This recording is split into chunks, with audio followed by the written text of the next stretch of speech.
ma bicyclette, je t'emmène à toute vitesse. Bonjour et bienvenue à toi qui regarde cette vidéo. Aujourd'hui, nous allons voir mon retour sur le Riverside Touring 520 après 300 km. Et je vais te présenter mes points positifs sur le vélo, mais aussi les points négatifs et les quelques modifications que j'ai fait dessus.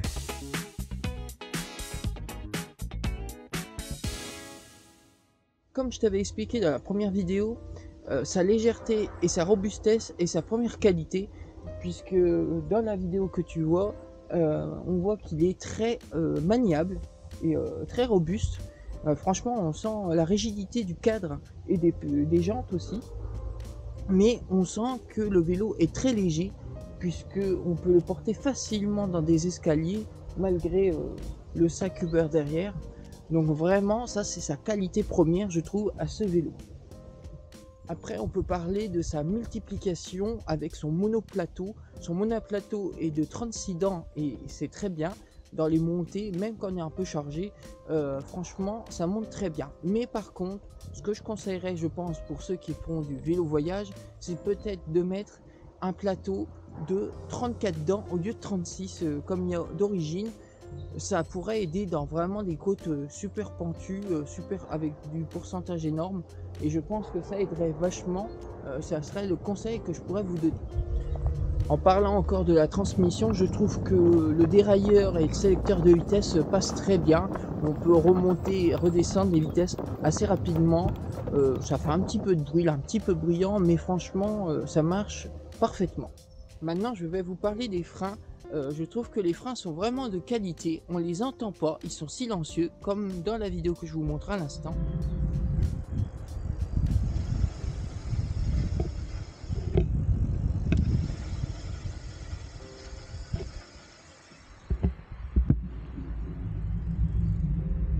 Et je trouve aussi qu'ils freinent très bien, très progressif. Les poignées aussi sont très ergonomiques et tombent vachement bien sous la main. Non, franchement, j'ai fait des belles pentes et tout ça. Vers chez moi, c'est pas ce qui manque.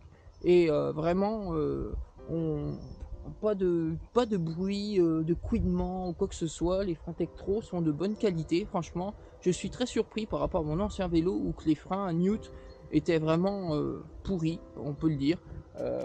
Là, on sent complètement la différence. Pourtant, l'étrier est un peu plus petit, les disques sont d'une taille un peu plus basse. Mais bon, comme le vélo est plus léger, je pense qu'aussi ça y joue beaucoup. Alors après 300 km et 5 heures passées par jour sur la selle depuis une semaine, je peux vous dire que la selle est quand même confortable, bien ergonomique, elle tombe bien sous le popotin. Et elle fait un petit peu mal aux fesses. C'est pour ça que je vous montrerai à la fin de la vidéo les quelques modifications que j'ai fait dessus. La position sur le vélo est un petit peu penchée et un petit peu droite. En fait, on est entre les deux.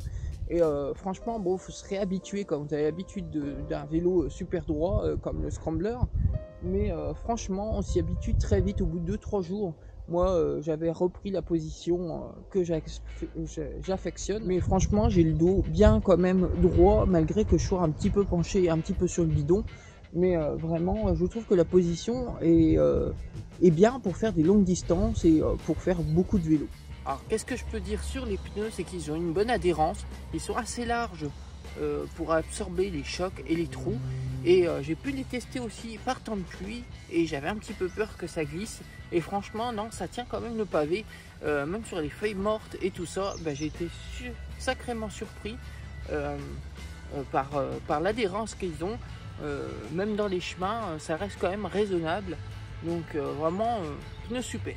L'éclairage de nuit, comme vous voyez sur la vidéo en ce moment même, je peux vous dire qu'il est très bien. Et avec son arrêt stop de 4 minutes, ça permet d'être visible par les autres utilisateurs de la route. Et ça, c'est vraiment chouette. Et je trouve que l'éclairage avant éclaire quand même pas très mal. Et même en pleine nuit, on voit très bien où qu'on va. Alors le porte-bagages, je trouve à toute épreuve. Car franchement, avec le sac et la rallonge que j'ai mis, mais ça je vous le montrerai dans les modifications, mais le porte-bagages il glane pas, on l'entend pas, il a l'air bien solide quand même, et j'ai déjà mis pas mal de poids dans le sac Uber, comme du linge et tout ça, où que ça pèse quand même son poids, des courses aussi. Et franchement, bah ça n'a pas bougé. Je ne l'entends pas grincer, rien du tout. Et avec ces points de fixation comme vous le voyez là, bah forcément ça ne bouge pas. Et je pense qu'en vélo voyage, quand vous mettez de la charge dessus, ça doit être parfait. Bon, vu qu'on est là, on est sur la partie garde-boue. Et bah la garde-boue, comme je vous ai dit, j'ai déjà roulé en partant de pluie. Et franchement, ça m'a bien protégé.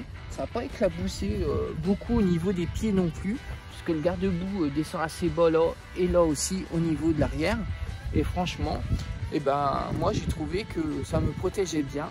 Un petit peu mouillé, je vous dis, sur les chaussures, mais sur le reste, pas d'éclaboussure. Même là, sur l'avant, ça saute un petit peu, mais ça saute vers l'avant. Et du coup, pas de souci au niveau d'éclaboussure. Donc les garde-boue, on dit aussi OK.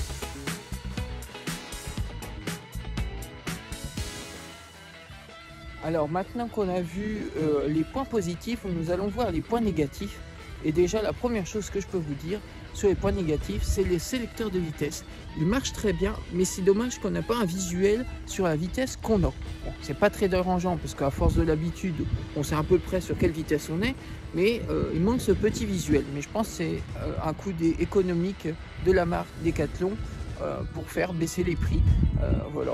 Donc comme c'est pas indispensable, c'est vrai que c'est pas très dérangeant en soi, mais bon, ça peut être un petit point négatif quand même. Alors comme je vous ai dit, pour la selle, le point négatif c'est que ça fait quand même un petit peu mal au popotin au fil des kilomètres. Donc c'est pour ça que dans les modifications, je vais vous montrer ce que j'ai rajouté. Et ça fait vachement la différence. Au niveau de la dynamo, ce que je peux trouver de dommage, c'est qu'on n'a pas une recharge pour portable, plutôt pour batterie externe. Mais ça, je pense aussi qu'à l'avenir, je ferai cette modification. Je pense que je ferai un petit système pour pouvoir recharger une power bank à côté, pour pouvoir recharger mon portable. Ce qui me permettra de ne pas consommer de l'énergie, mais plutôt en produire. Et ça, je trouve que c'est une bonne nouvelle.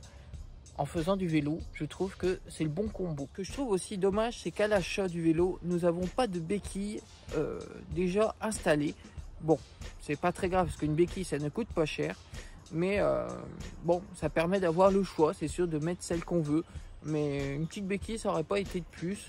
Je pense pas que c'est ça qui aurait augmenté énormément le prix d'achat du vélo. Et le dernier point, je pourrais trouver pour l'instant de négatif, c'est ce que je vous disais sur la transmission. Je pense qu'avec pas mal de charges lourdes, je pense que le monoplateau 36 dents est peut-être un petit peu faible. Il faudrait un 34 dents pour pouvoir être vraiment easy dans les montées vraiment pentues.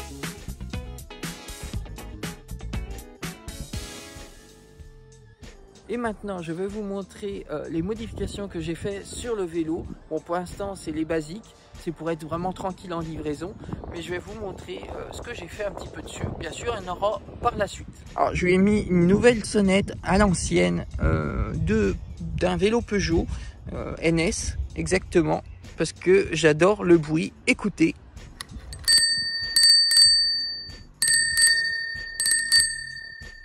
C'est vraiment atypique de l'époque et je trouve qu'en plus la sonnette est vraiment belle avec le joli lion qu'il y a dessus.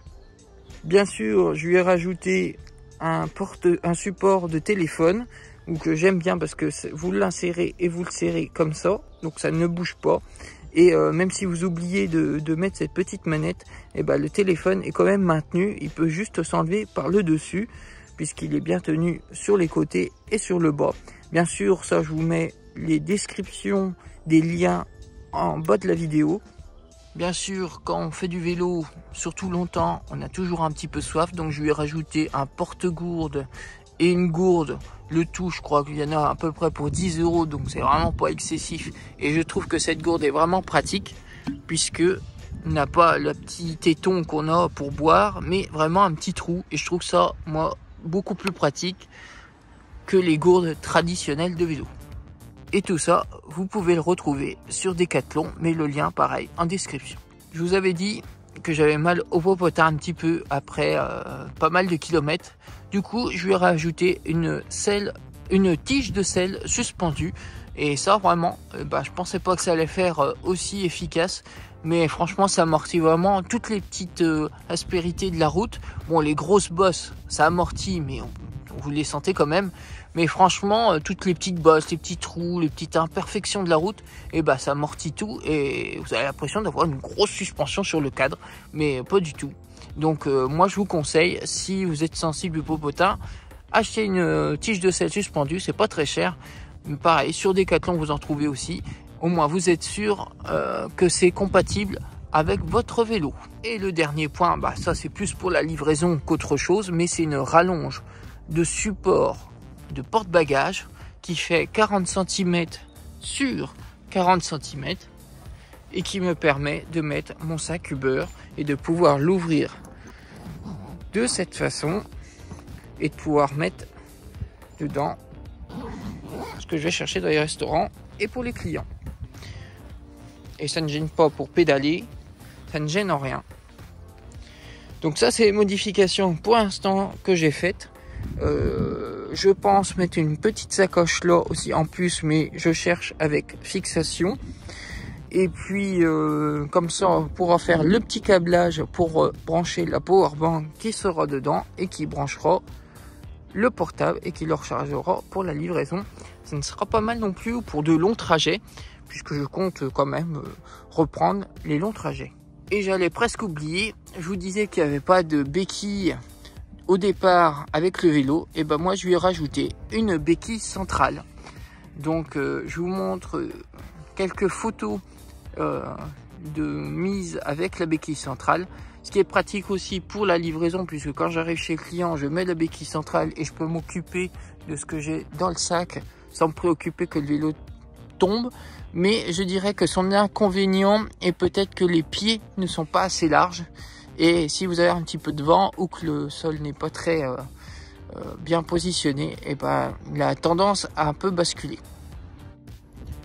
Alors maintenant, pour faire une vraie conclusion objective de ce vélo après 300 km, je dirais que vraiment il me satisfait beaucoup.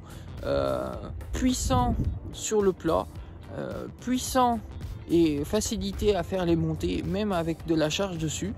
Et surtout, aussi dans les descentes, j'ai réussi à faire une pointe à 50 km/h. Donc le petit pignon à l'arrière de 11 dents, franchement, il est efficace aussi. En fait, toute la plage de vitesse, je trouve qu'elle est vachement bien étudiée.